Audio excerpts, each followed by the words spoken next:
De la carta del apóstol San Pablo a los Efesios.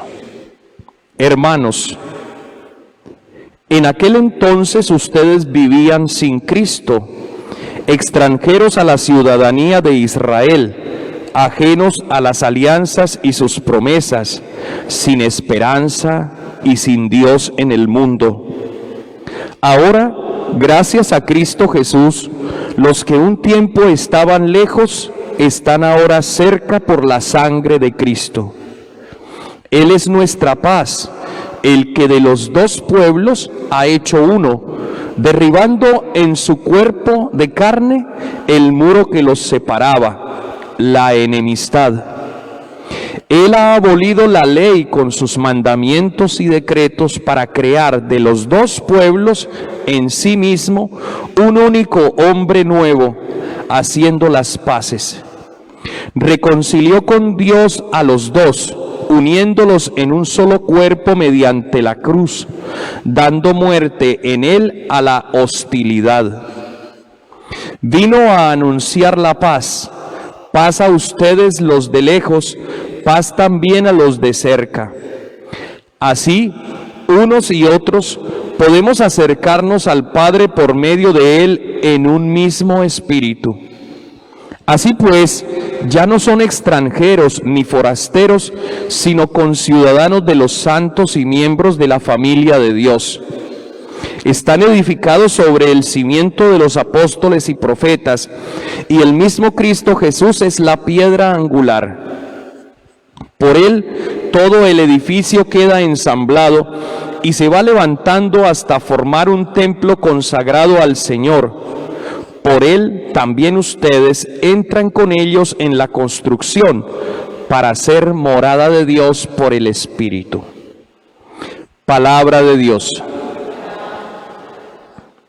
Unámonos al Salmo 84 diciendo: el Señor anuncia la paz a su pueblo. Voy a escuchar lo que dice el Señor. Dios anuncia la paz a su pueblo y a sus amigos. La salvación está cerca de los que le temen y la gloria habitará en nuestra tierra. La misericordia y la fidelidad se encuentran, la justicia y la paz se besan, la fidelidad brota de la tierra, la justicia mira desde el cielo. El Señor anuncia la paz a su pueblo. El Señor dará la lluvia y nuestra tierra dará su fruto. La justicia marchará ante él y sus pasos señalarán el camino. Cantad al Señor un cántico nuevo, porque ha hecho maravillas. Su diestra le ha dado la victoria, su santo brazo. Aleluya, aleluya, el Señor es nuestro Rey. Aleluya, aleluya, el Señor es nuestro Rey. El Señor esté con todos ustedes. Lectura del Santo Evangelio según San Lucas.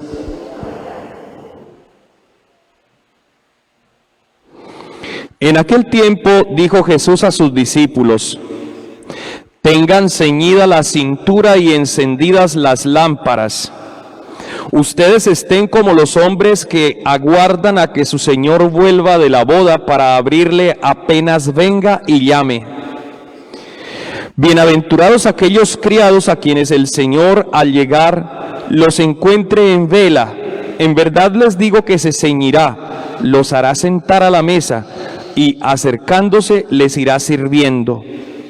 Y si llega a la segunda vigilia o tercera y los encuentra así, bienaventurados ellos. Palabra del Señor.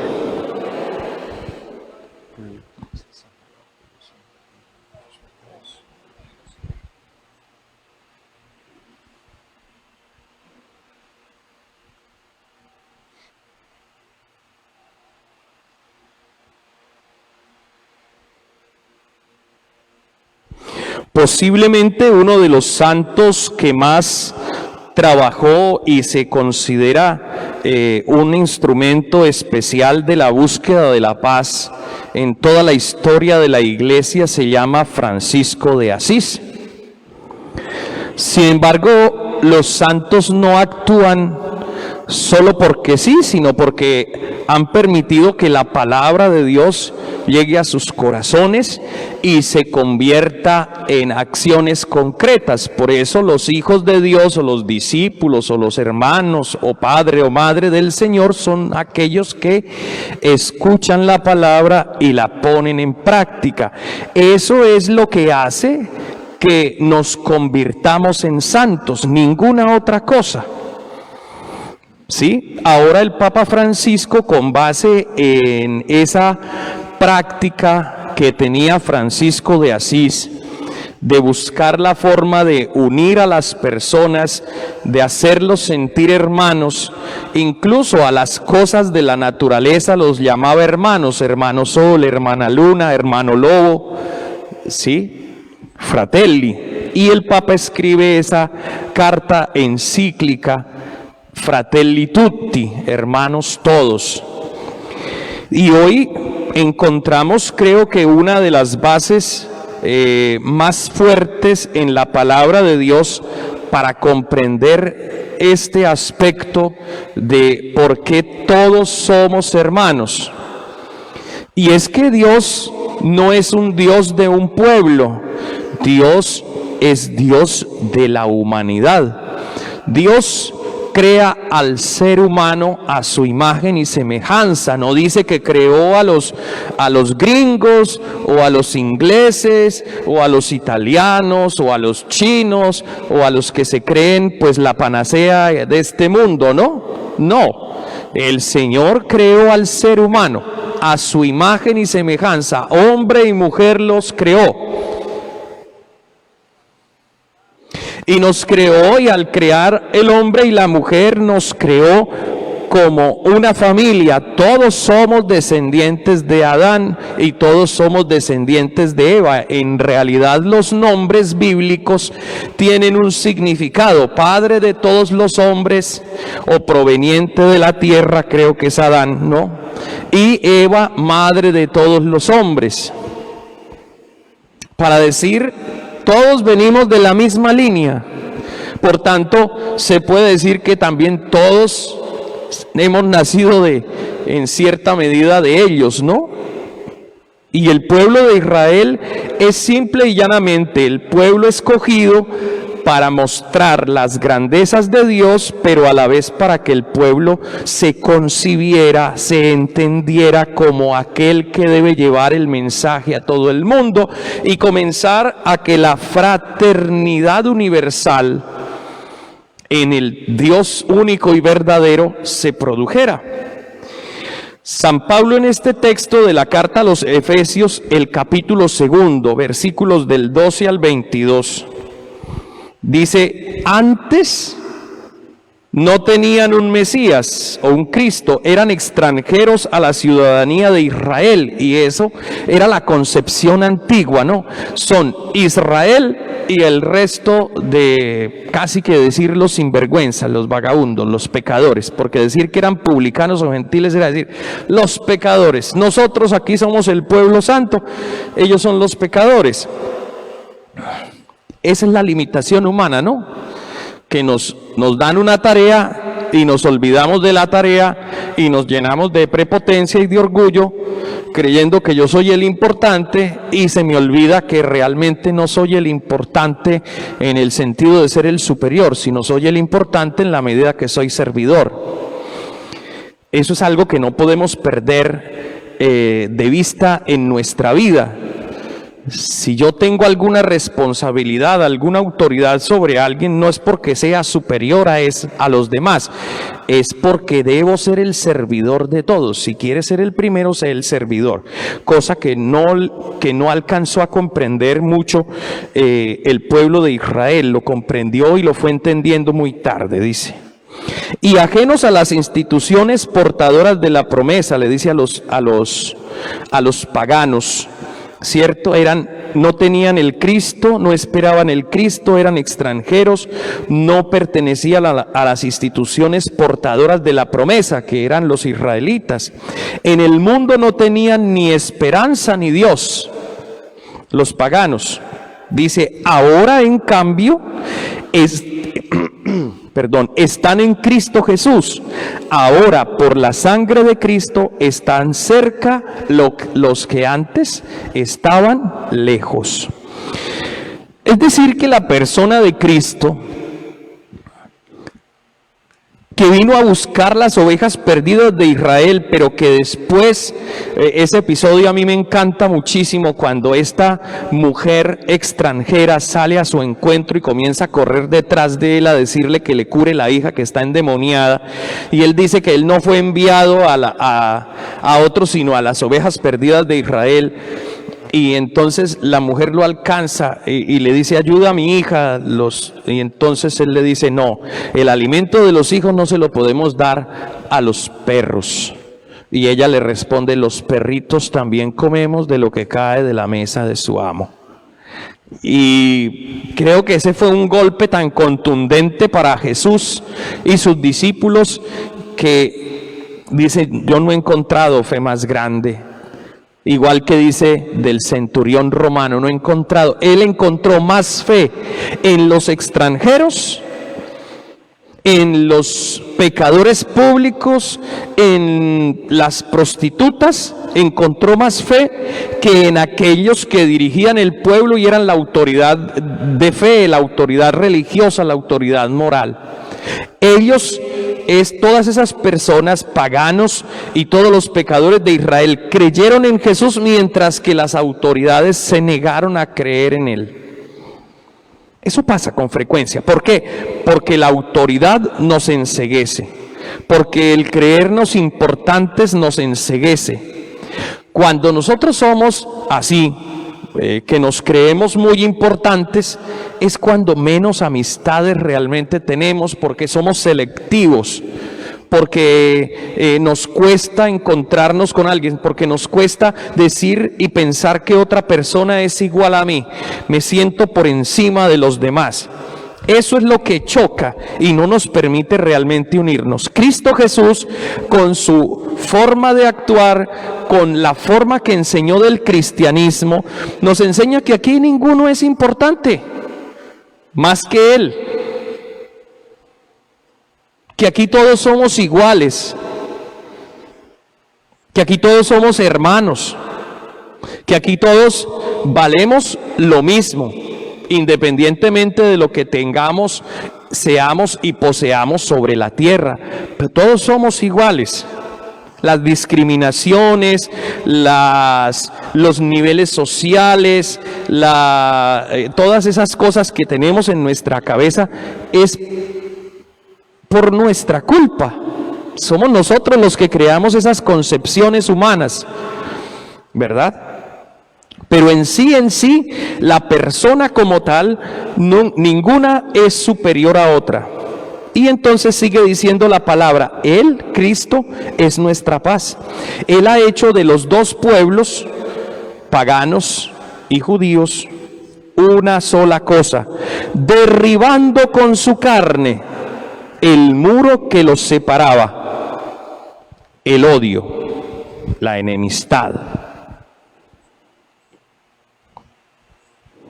Él ha abolido la ley con sus mandamientos y reglas, haciendo las paces para crear con los dos pueblos en Él un solo hombre nuevo. Y por eso es que la iglesia, San Pablo habla de la misma iglesia como el cuerpo místico de Cristo, donde no hay ni debe haber divisiones de ningún tipo. La iglesia debe ser signo de unidad e instrumento de paz, dice una de las plegarias eucarísticas. De hecho, vamos a utilizar una plegaria eucarística que dice la iglesia en camino a la unidad, precisamente por este texto maravilloso que tenemos hoy, que nos habla de cómo nos debemos hacer conscientes de ir quitando esos estereotipos, esos prejuicios, esas mentalidades que nos separan, que nos dividen, que nos hacen sentirnos diferentes y a veces superiores, y que por eso no me puedo relacionar con el otro, no puedo valorar al otro. Dice: reconcilió con Dios a los dos pueblos, uniéndolos en un solo cuerpo mediante la cruz, dando muerte en él al odio. Vino y trajo la noticia de la paz. Paz a ustedes los de lejos, paz también a los de cerca. Así, unos y otros podemos acercarnos al Padre con un mismo espíritu. Por tanto, ya no son extranjeros ni forasteros, sino que son todos ciudadanos de los santos y miembros de la familia de Dios. Hubo un año en que la diócesis de Cúcuta manejó un lema general que decía: Iglesia, familia de Dios. Eso fue hace varios años, más de 10 años. Y en todas partes estaba esa mentalidad a través del plan de renovación diocesana. Y precisamente es hacia allá, hacia donde debemos ir. Cuando nosotros nos vamos despojando del hombre viejo y nos vamos convirtiendo en hombres nuevos, vamos aprendiendo la importancia de considerar a los demás como hermanos. Eso evita que les hagamos daño. Les invitamos al cambio, les invitamos a la transformación, les invitamos a la conversión, les invitamos a abandonar el pecado, porque aceptar a la persona no es aceptar su pecado, ¿eh?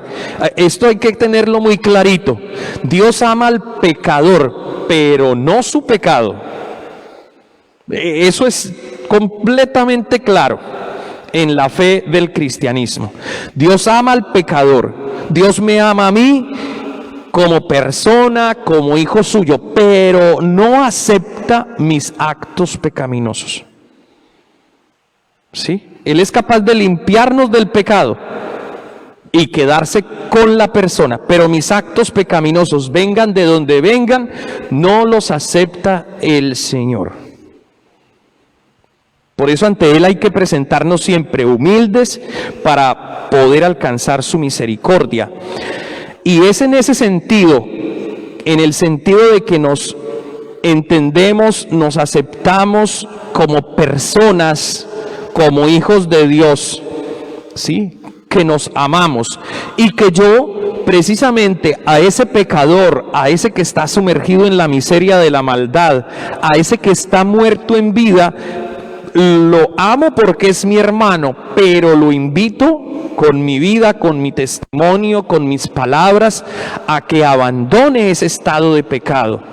Nuestra preocupación debe ser por la salvación de la humanidad, de los hombres. Si algo nos debe preocupar más de que si viste bien, si hace esto, si hace lo otro, si tiene profesión o no, lo que más nos debe preocupar es su santificación para su salvación. Independientemente de dónde trabaje, qué come, qué color de piel tiene, qué idioma habla, eso es secundario. Lo importante es su santificación y su salvación. Y eso es lo que busca Cristo Jesús en nosotros. Y termina diciendo: están edificados sobre el cimiento de los apóstoles, iglesia apostólica, ¿no? Sobre el cimiento de los apóstoles y profetas, y el mismo Cristo Jesús es la piedra angular. Él es el que sostiene todo el peso. Por él todo el edificio queda ensamblado y se va levantando hasta formar un templo consagrado al Señor. Esa es la iglesia. Por él también ustedes se van integrando en la construcción para ser morada de Dios por el Espíritu Santo. Así que, mis queridos hermanos, hay que vivir esa fraternidad. Todos somos hermanos, y es ahí donde nace la necesidad de ser solidarios unos con otros, de compartir unos con otros. A eso nos invita el Santo Padre. Y el Santo Padre nos ha enseñado algo muy importante. Él ha hecho acercamientos con religiones y grupos que han sido durante muchos siglos hostiles entre ellos. La Iglesia, a través del Papa, ha querido acercarse, abrir puertas para generar comunión y generar fraternidad.